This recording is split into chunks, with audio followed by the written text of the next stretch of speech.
বন্ধুরা, আমরা এখন আছি টেকেরহাট মিল্ক ভিটা রোডে। খুব পরিচিত একটা মুখ। বড় ভাইয়ের নাম জানো কি? আলামিন ভাইয়ের দোকানে। আলামিন ভাই বিগত কয়েক বছর যাবতীয় এই রোডে বাদাম বিক্রি করে আসছেন। দিনের বেলা তাকে না পেলেও আমরা রাত্রেবেলা কিন্তু তাকে এসে এই মিল্ক ভিটার এখানে পাবো। তো আমরা আলামিন ভাইয়ের কাছে জিজ্ঞেস করে যে সে কত বছর যাবত এই দোকান করে। আলামিন ভাই ভালো আছেন? ভাই এখানে দোকান করছেন আজ কত বছর যাবত? 15 বছর যাবত। তো ভাইয়ের দেশের বাড়ি কোথায়? ব্রাহ্মণবাড়িয়া।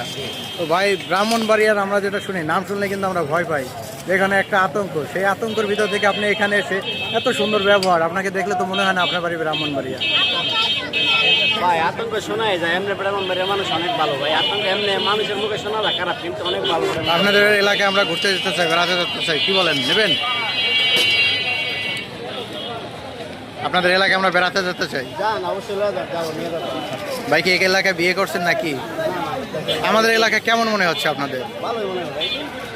ভাই কি আপনি কি শুধু এই রাত্রের বেলায় দোকান করেন নাকি দিনের বেলাও? ভাই কি রাত্রের বেলায় দোকান করেন নাকি দিনের বেলাও? বিকাল 3টা থেকে রাত 11টা পর্যন্ত এখানে আসলেই পাবে।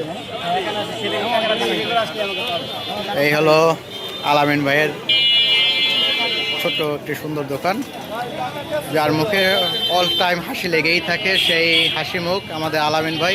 সবাই তার জন্য দোয়া করেন। আলামিন ভাই নিজের এলাকা রেখে আমাদের এখানে এসেছে ব্যবসার প্রতিতে। আল্লাহ তার প্রতিতে বরকত দেখ। তো সবাই ভালো থাকবেন, সুস্থ থাকবেন। আলামিন ভাই দোকানের সামনে থেকে আজকের মতো বিদায় নিচ্ছি। দেখা হবে নতুন কোনো জায়গায় নতুন কোনো ভিডিওতে। সেই পর্যন্ত সবাই ভালো থাকবেন, সুস্থ থাকবেন। আসসালামু আলাইকুম।